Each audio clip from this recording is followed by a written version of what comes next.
तो हेलो दोस्तों, नमस्कार। आप सभी का हमारे यूट्यूब चैनल पर स्वागत है। यदि आप लोग क्लास 12th बायोलॉजी के स्टूडेंट हैं और 2024 में बोर्ड परीक्षा देने वाले हैं, तो आज की यह वीडियो आप सभी लोगों के लिए काफ़ी ज़्यादा इंपॉर्टेंट होने वाली है, क्योंकि आप लोगों को पता होगा कि हमारे यूट्यूब चैनल पर क्लास 12th बायोलॉजी की पूरी किताब से सबसे ज़्यादा महत्वपूर्ण प्रश्नों को कराया जा रहा था।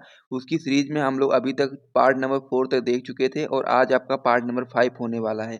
तो यदि आप लोग क्लास 12th की बायोलॉजी में अपने 70 में 70 नंबर बिल्कुल पक्का करना चाहते हैं, तो इस सीरीज में जितने भी पार्ट आपको देखने को मिलेंगे, सारे पार्ट को आप लोग ज़रूर ध्यान से देखिएगा, क्योंकि जो आज वाला पार्ट है और उससे पहले के जो पार्ट है, सभी आपके मोस्ट इम्पोर्टेंट हैं और हर एक पार्ट में आपको महत्वपूर्ण प्रश्न कराए जा रहे हैं। साथ में उसका आंसर किस प्रकार से आपको अपनी बोर्ड परीक्षा कॉपी में लिखना है, ताकि आपको पूरे मार्क्स मिलें, वो भी आपको बताया जा रहा है। यानी कि क्वेश्चन आंसर सभी चीज़ें बताई जा रही हैं और ये सारे क्वेश्चन आपके वो क्वेश्चन हैं जो कि आपके बोर्ड एग्जाम में पहले सालों में आए हुए हैं, या फिर जिनकी संभावना इस बार आपके 2024 बोर्ड परीक्षा में आने की बहुत ज़्यादा है, उन्हीं प्रश्नों को कराया जा रहा है। तो वीडियो काफ़ी ज़्यादा महत्वपूर्ण होती है आप सभी लोगों के लिए, और यदि आप लोगों ने अभी तक हमारे चैनल से नहीं जुड़े हुए हैं तो जुड़ जाइए, क्योंकि आप लोगों को पता होगा कि रेगुलर बेसिस पे आपको अब क्लास 12 बायोलॉजी के महत्वपूर्ण प्रश्नों की सीरीज करवाई जा रही है। तो इसीलिए आप लोग वीडियो को ध्यान से देखो और साथ ही में यदि आपको वीडियो पसंद आए तो वीडियो को लाइक भी कर दो, क्योंकि आपको लाइक करने में बिल्कुल भी 1 सेकंड का भी समय नहीं लगता है। और साथ ही में इस प्रकार का कंटेंट यदि आपको अच्छा लगता है,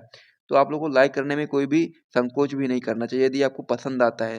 अगर नहीं पसंद आता तो बात अलग है, लेकिन पसंद आपको क्यों नहीं आता? यदि आप लोग क्लास 12th के स्टूडेंट हैं, तो आपको बिल्कुल ही पसंद आएगा, क्योंकि हम लोग क्या कर रहे हैं, क्लास 12 बायोलॉजी पूरी किताब से जो सबसे ज़्यादा महत्वपूर्ण आपके प्रश्न होते हैं, जो कि आपके बोर्ड एग्जाम में पहले सालों में आए हुए हैं या फिर 2024 बोर्ड परीक्षा में आ सकते हैं, उन सारे प्रश्नों को हम लोग कर रहे हैं, तो आपके लिए महत्वपूर्ण है।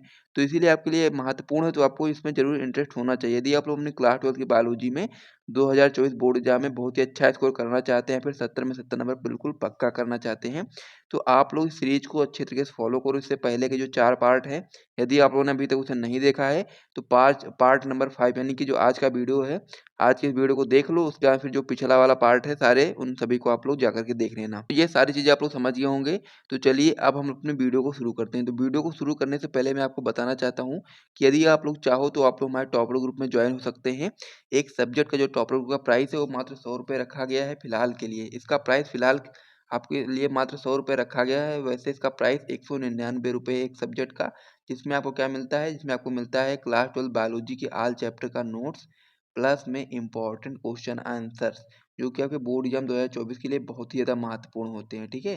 तो ये जो आपका 199 है, इसकी जगह पर केवल आपको ₹100 में सारी चीज़ें दी जा रही हैं एक सब्जेक्ट के लिए। तो जिसको भी ज्वाइन करना है वो लोग बहुत ही जल्दी से ज्वाइन कर सकते हैं। कैसे ज्वाइन करेंगे? तो नंबर आपको मैं बता देता हूँ, व्हाट्सएप नंबर। इस पर आपको व्हाट्सएप पर मैसेज करना है और फिर आपको वहाँ पर जिस भी सब्जेक्ट के लिए टॉपर ग्रुप चाहिए उसका आप लोग बता सकते हो, आपको वहाँ पर मिल जाएगा, ठीक है?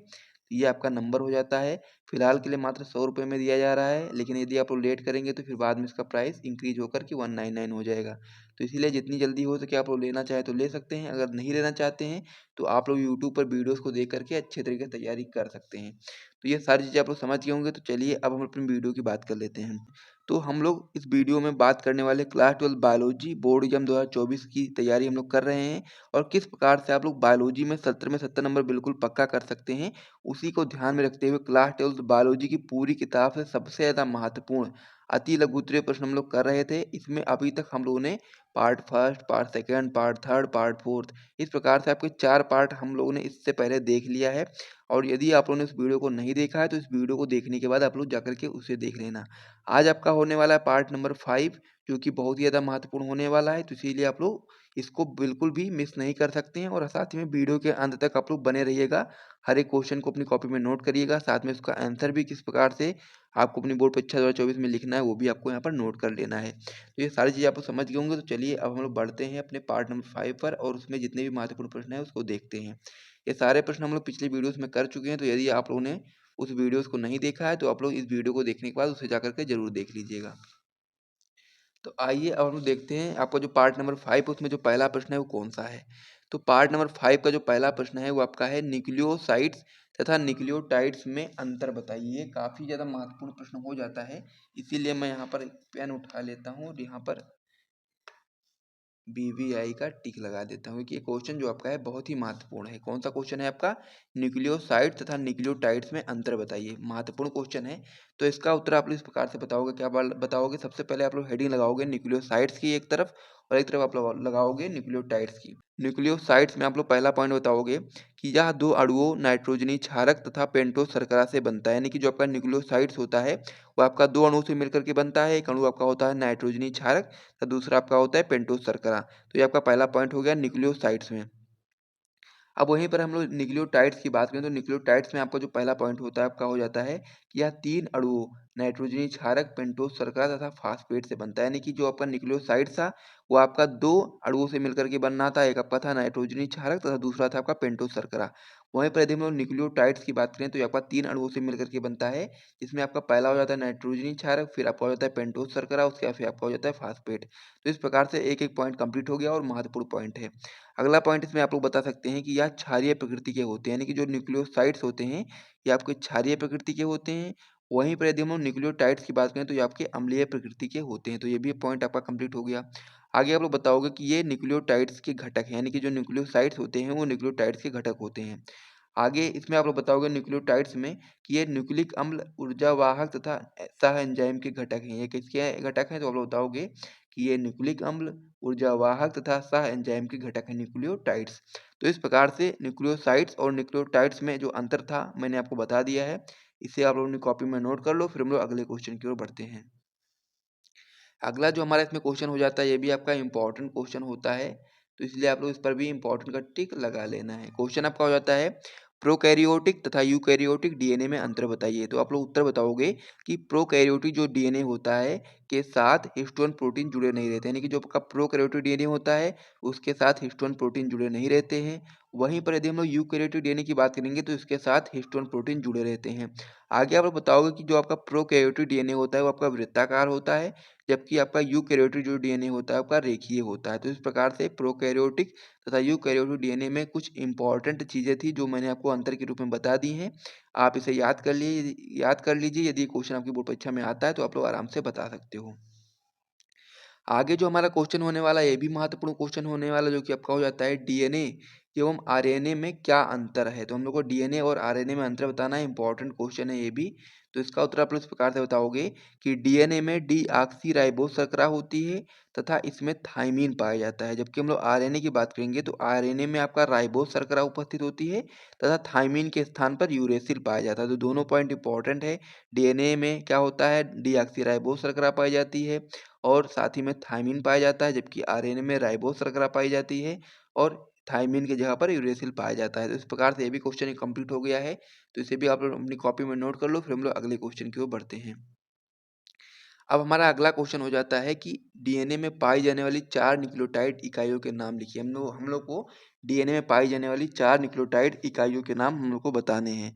तो आप लोग इसका उत्तर इस प्रकार से बताओगे कि प्रत्येक डीऑक्सीराइबो न्यूक्लियोटाइड, यानी कि जो डीएनए अणु है वो आपका डीऑक्सीराइबो शर्करा, फास्फेट मूलक तथा एक नाइट्रोजनी क्षारक, जिसमें आपको एडेनिन, ग्वानिन, थाइमिन तथा साइटोसिन के जुड़ने से बनता है। ये तीनों इकाइयां मिल करके एक न्यूक्लियोटाइड का निर्माण करती हैं, जो कि 4 प्रकार का होता है। क्या करती हैं ये तीनों इकाइयां मिल करके क्या करेंगी, एक न्यूक्लियोटाइड का निर्माण करेंगी। और ये जो न्यूक्लियोटाइड होता है जो कि 4 प्रकार का होता है। पहला आपका इसमें हो जाता है डीऑक्सी एडिनाइलिक अम्ल, दूसरा आपका हो जाता है डीऑक्सी गुइनाइलिक अम्ल, और तीसरा आपका हो जाता है डीऑक्सी साइटिडाइलिक अम्ल, और चौथा आपका हो जाता है डीऑक्सी थाइमिडाइलिक अम्ल। तो इस प्रकार से ये सारी चीजें मैंने आपको बता दी हैं। इससे आप लोग अपनी कॉपी में नोट कर लो और अच्छे तरीके से तैयार कर लो। सारे प्रश्न, जितने भी प्रश्न मैं आपको करा रहा हूँ सभी आपके वेरी वेरी इंपॉर्टेंट क्वेश्चन हैं, क्योंकि यदि आप लोग अपनी बोर्ड एग्जाम 2024 में बहुत ही अच्छा स्कोर करना चाहते हैं तो हर एक क्वेश्चन को ध्यान से आप लोग याद करो। तो इतना आप लोग नोट कर लो, फिर हम लोग अगले पेज पर बढ़ते हैं। तो अगले पेज पे जो हमारा पहला क्वेश्चन है वो आपका हो जाता है कि अनुवांशिक सूचनाओं का वाहक अणु कौन सा है, और साथ ही में प्रयोग द्वारा सिद्ध करने वाले वैज्ञानिकों के नाम लिखिए। तो ये भी इंपॉर्टेंट क्वेश्चन होता है, तो इसलिए आप लोग यहाँ पर भी आईएमपी का टिक लगा दीजिए। तो उत्तर में आप लोग बताओगे कि ग्रिफिथ ने सर्वप्रथम न्यूमोनिया रोग के जीवाणु स्ट्रेप्टोकोकस निमोनी में रूपांतरण का प्रयोग कर बताया कि अनुवांशिक पदार्थ के कारण रूपांतरण होता है। यानी कि ग्रिफिथ जो थे उन्होंने सर्वप्रथम क्या किया, निमोनिया रोग के जो जीवाणु हैं जिसे हम लोग स्ट्रेप्टोकोकस निमोनी कहते हैं में रूपांतरण का प्रयोग करके बताया कि जो अनुवांशिक पदार्थ है, अनुवांशिक पदार्थ के कारण ही रूपांतरण होता है।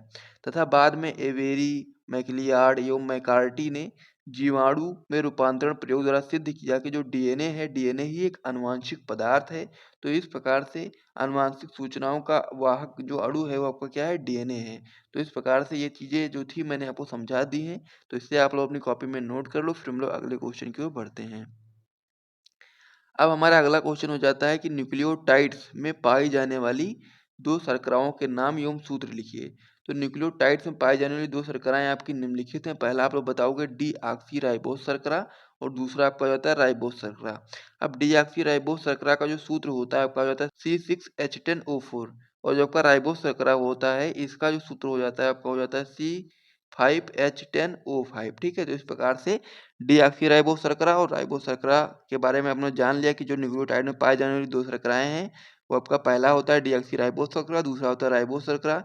डीऑक्सीराइबोस शर्करा का सूत्र होता है C6H10O4 और राइबोस शर्करा का सूत्र होता है C5H10O5। ठीक है, तो इस प्रकार से आप लोगों ने इसे समझ लिया, तो इसे आप अपनी कॉपी में नोट कर लो, इंपॉर्टेंट क्वेश्चन है। फिर हम लोग अगले क्वेश्चन की ओर बढ़ते हैं। अगला क्वेश्चन हमारा हो जाता है कि जीन की क्रियाशील इकाई को क्या कहते हैं। तो ये भी इंपॉर्टेंट क्वेश्चन है और 1 नंबर में पूछा जा सकता है। तो आप लोग बताओगे कि जीन की क्रियाशील इकाई को हम लोग सिस्ट्रॉन कहते हैं। तो यहाँ तक ये क्वेश्चन कंप्लीट हो गया। अगले क्वेश्चन की ओर बढ़ते हैं। अब हमारा अगला क्वेश्चन हो जाता है कि विभिन्न प्रकार के आरएनए के नाम लिखिए। तो आरएनए होता है वो निम्न प्रकार के होते हैं। तो आगे इसमें उत्तर में आप लोग बताओगे कि आरएनए निम्न प्रकार के होते हैं, जैसा कि आपका एक हो गया एमआरएनए जिसे हम लोग संदेश वाहक आरएनए कहते हैं। दूसरा आपका हो जाता है टीआरएनए जिसे हम लोग स्थानांतरण आरएनए कहते हैं, तथा तीसरा हो जाता है आपका आरआरएनए यानी कि राइबोसोमल आरएनए। तो इस प्रकार से जो आपका आरएनए थे, आरएनए के जो तीनों प्रकार थे मैंने आपको बता दिया है और इसी के साथ इस वीडियो को हम लोग समाप्त करेंगे। और यदि आपको वीडियो पसंद आए तो वीडियो को लाइक और चैनल को सब्सक्राइब करिए और हम लोग मिलेंगे नेक्स्ट वीडियो में और भी महत्वपूर्ण प्रश्नों के साथ में। तब तक के लिए हम लोग वीडियो को समाप्त करते हैं और मिलते हैं नेक्स्ट वीडियो में। तब तक के लिए जय हिंद।